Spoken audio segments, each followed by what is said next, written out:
एक बार राजा ने अपने मंत्री से पूछा कि यह अंधविश्वास का क्या मतलब होता है। मंत्री बोला कि आप मुझे 4 दिन की छुट्टी दे दो, फिर मैं आपको बताऊंगा। राजा राजी हो गया और उसने 4 दिनों की छुट्टी दे दी। मंत्री मोची के पास गया और बोला कि भाई जूती बना दो।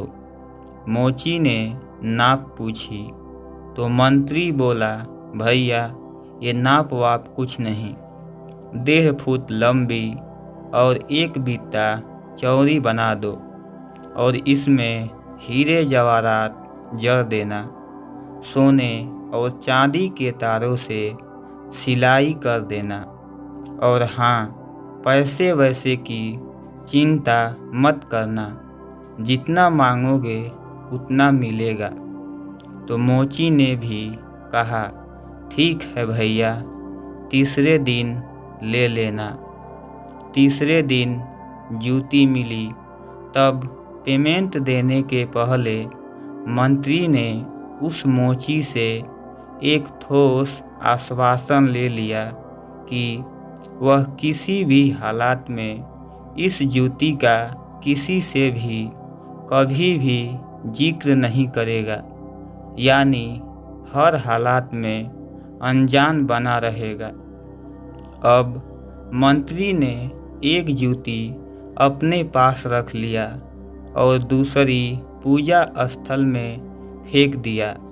जब सुबह पुजारी पूजा करने के लिए आया तो उसको वो जूती वहाँ पर मिली।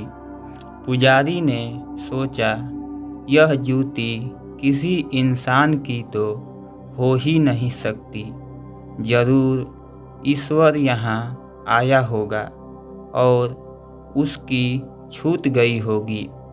तो उसने वह जूती अपने सर पर रखी, मत्थे में लगाई, पूजा की और खूब जूती को चूमा।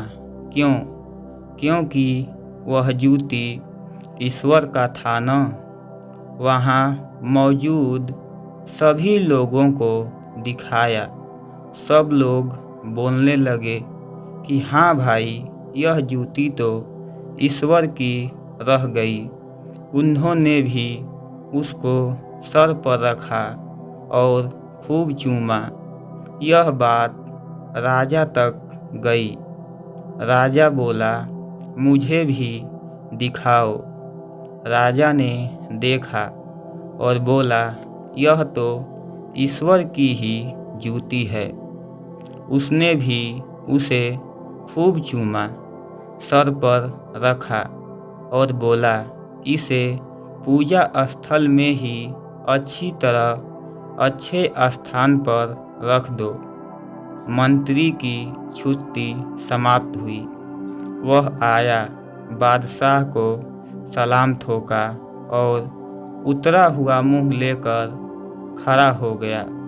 अब राजा ने मंत्री से पूछा कि क्या हो गया, मुंह क्यों बना रखा है। तो मंत्री ने कहा, राजा साहब, हमारे यहाँ चोरी हो गई।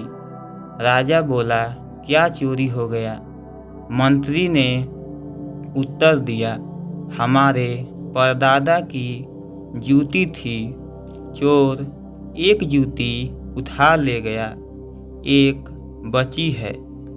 राजा ने पूछा कि क्या एक जूती तुम्हारे पास ही है। मंत्री ने कहा, जी मेरे पास ही है। उसने वह जूती राजा को दिखाई।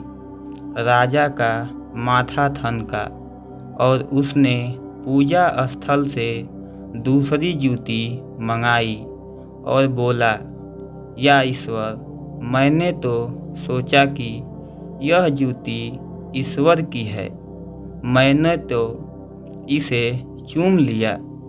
मंत्री ने कहा, राजा साहब, यही है अंधविश्वास।